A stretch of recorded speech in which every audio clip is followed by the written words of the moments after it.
Là, il y a eu un détail glaçant qui a fait basculer le témoignage. Il a remarqué que les yeux étaient entièrement noirs. Entièrement noirs. Pas des yeux noirs grands, des grands yeux noirs, non. Tout est noir. Pas de blanc, rien. Salut à tous. Vous avez été quand même assez nombreux dans les mails, dans les messages que je reçois, dans les tags, à me parler de ce phénomène qui apparemment, comme d'habitude, se passe plus aux USA, mais vous m'avez demandé d'en faire un sujet baguette ou même de voir ce que j'en pensais. Donc j'ai fait quelques recherches pour vous parler aujourd'hui de ces fameux Black Eyed Kids en anglais, donc en français, les enfants aux yeux noirs. Très personnellement, ces histoires me font un drôle d'effet dans le bide. Je ne sais pas si c'est vrai parce que, comme à chaque fois, les témoignages restent des témoignages, mais j'ai quand même fait un peu le tour du net et je vous ai trouvé quelques témoignages qui me semblent être un peu plus sérieux, entre guillemets, même si on est d'accord, le sujet il est absolument dingue, sur ces fameux enfants. Donc je vais vous les lire et après on va voir ensemble. Le premier témoignage que j'ai trouvé, c'est de Brian Bettel, qui était au Texas, dans la ville de Abilene. Ce témoignage date de 1996, donc ça fait un petit moment quand même. Le contexte. Nous sommes en 96 à Abilene, au Texas. Brian Bettel, c'est un jeune journaliste à l'époque qui est assis confortablement dans sa voiture, garé dans un parking, tranquille, il ne demande rien à personne. C'est le début de la soirée et il est seul. Il remplit tranquillement un chèque, la vitre conducteur légèrement baissée. Rien d'étrange, rien de paranormal jusque-là. Juste un mec, tranquille, en train de faire sa vie. Jusqu'à ce moment-là précis où tout a changé. Brian remarque deux gamins, deux garçons, s'approcher de la voiture doucement. Ils ont entre 9 et 12 ans. Ce qui le frappe immédiatement, c'est que leur peau est extrêmement pâle, presque cireuse. Ils sont habillés de manière tout à fait banale, mais démodée, apparemment. Ils ont une attitude hyper calme. Et c'est bizarre le contexte, parce que rappelez-vous, c'est un parking, il n'y a personne, c'est le soir. C'est bizarre de voir deux gosses comme ça, quoi. Et l'un des deux garçons se place à la portière et il demande de drôles de choses. Et là, le garçon parle d'une voix posée, sans aucune agressivité du tout. Et il lui dit « Monsieur, on a besoin que vous nous conduisiez chez nous parce que notre mère nous attend. » Jusque-là, rien de flippant. La situation en soi, même si elle est un peu bizarre d'où sortent ces gosses, malheureusement ça arrive, ok? Brian, il explique qu'il préfère appeler la police parce qu'il ne veut pas avoir d'histoire. Et l'enfant insiste très lourdement. Mais ce que l'enfant va dire et qui va rester gravé dans la tête de ce journaliste, justement, c'est que l'enfant dit « Nous ne pouvons pas entrer dans ta voiture tant que tu ne nous as pas donné ton accord. Donne-nous ton accord. » Et les gosses répétaient ça, apparemment, encore et encore et encore. Et là, ça commence à devenir un peu bizarre. Okay. Et c'est vrai que la formulation précise d'avoir cette demande d'autorisation pour rentrer, tout de suite ça fait penser au mythe des vampires et tout ça. Et c'est ça qui va, dans d'autres témoignages, revenir. Ces gosses ne peuvent pas rentrer ni dans la voiture ni nulle part sans être invités, sans avoir l'autorisation. C'est à ce moment-là que Brian s'approche pour regarder les gosses, parce qu'il est inquiet quand même. Déjà qu'il se sentait bizarre, il ne sait pas pourquoi il avait un truc bizarre en lui. Ses enfants le mettaient pas mal à l'aise et se sentaient en danger, mais il ne savait pas pourquoi il se sentait en danger. Et quand il est allé un peu plus près de sa vitre pour voir les gosses, là, il y a eu un détail glaçant qui a fait basculer le témoignage. Il a remarqué que les yeux étaient entièrement noirs. Entièrement noirs. Pas des yeux noirs grands, des grands yeux noirs, non. Tout est noir. Pas de blanc, rien. C'était comme si l'œil était rempli d'encre. Il écrit. Il regarde le deuxième gamin, même chose. Et comme il décrit ça, c'était pas un angle. Parce qu'il y avait assez de lumière et que réellement, les gamins avaient les yeux tout noirs. Brian dira vachement plus tard qu'il s'est senti très mal à l'aise et qu'il avait un problème avec ça parce qu'il n'a aucune idée de ce que c'était. En tout cas, c'était pas des gosses, quoi. C'était pas des humains. Ça, c'est sûr. Ce qui est très intéressant dans ce témoignage, qui est le témoignage, vous pouvez aller voir sur Internet, hein, il est disponible. Ce journaliste a vraiment existé, il a vraiment parlé de ça.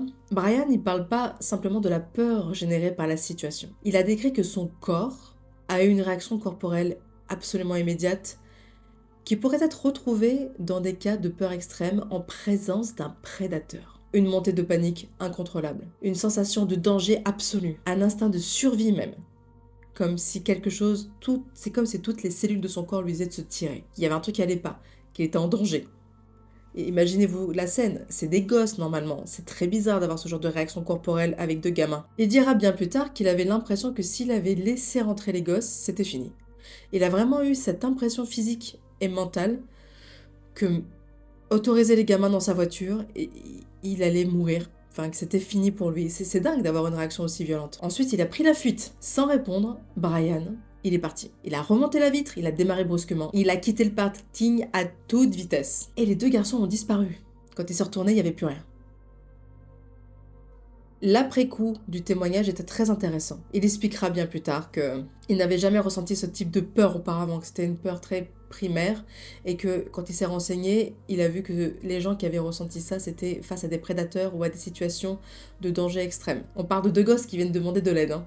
Il disait que c'était pas une peur psychologique de il y a un truc qui est bizarre, c'était vraiment une peur instinctive, quelque chose au niveau de son corps qui tremblait, il y avait quelque chose de très physique là-dedans. Et qu'il n'y avait pas vraiment d'explication rationnelle très satisfaisante sur ce qui s'était passé, sur ses yeux, sur plein de choses qu'il a donc relayées. Donc, il va publier ça sur des forums et des récits de paranormaux, et ça va faire le tour du monde, c'était en 96, et c'est vrai que le mythe de ces enfants est arrivé à ce moment-là. Ensuite, là où moi j'aime toujours un peu prendre du recul et donner, pas un contre-avis, mais presque. Ce gars est un journaliste. Donc, peut-être qu'il y a un peu de... C'est peut-être un peu biaisé, peut-être qu'il a inventé quelque chose pour relancer sa carrière, peut-être qu'il avait besoin de quelque chose de sensationnel. Ça peut être une possibilité, mais si jamais ce n'est pas le cas, effectivement, on a un témoignage assez dingue d'un phénomène paranormal qui est flippant, inexpliqué et très dérangeant. En fait, pourquoi est-ce que ce témoignage a retenu mon attention? Parce que j'ai l'impression que c'était un des premiers et que dans tous ceux que j'ai lus ou qu'on m'a envoyés, ça revient toujours. Les yeux. Des yeux comme entièrement noirs, tatoués ou comme s'il y avait de l'encre à l'intérieur. La peau pâle. Des enfants seuls, entre 8 et 10 ans, 12 ans. Ils demandent poliment, mais avec insistance, avec des voix bizarres, de rentrer quelque part et ils peuvent pas rentrer tout seuls. Et à chaque fois, les témoins parlent d'un malaise, un truc interne, ils savent pas comment décrire, mais ils sont pas bien, quoi.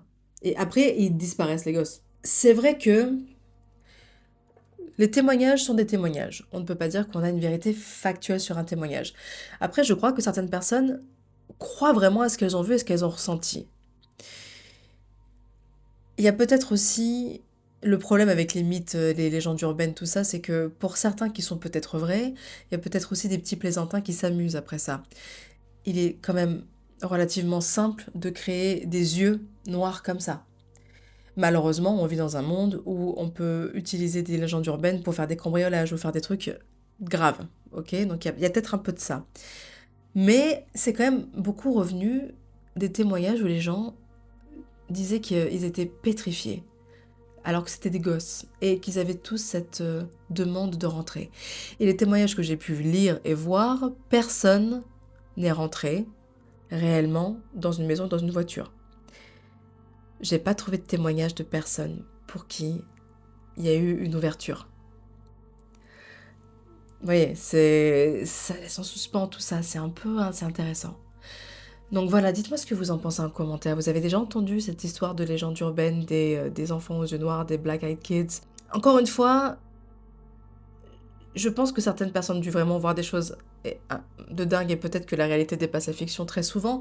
Mais là, dans ce contexte précis, dans ce témoignage, même s'il est très intéressant, il est quand même écrit et rédigé par un professionnel du journalisme qui avait peut-être besoin d'avoir un boost dans sa carrière. Donc, toujours prendre un petit recul. Mais ça bien souvent, il y a de plus en plus de gens qui parlent de ça. Comme s'il y avait de plus en plus de visions de ces êtres, de ces enfants, de ces... Je sais pas, hein...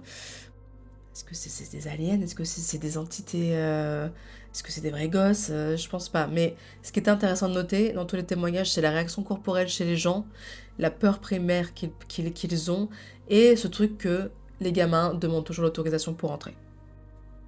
Ça, c'est intriguant. Dites-moi ce que vous en pensez en commentaire. Je vous retrouve très vite pour une prochaine vidéo. Au revoir à tous.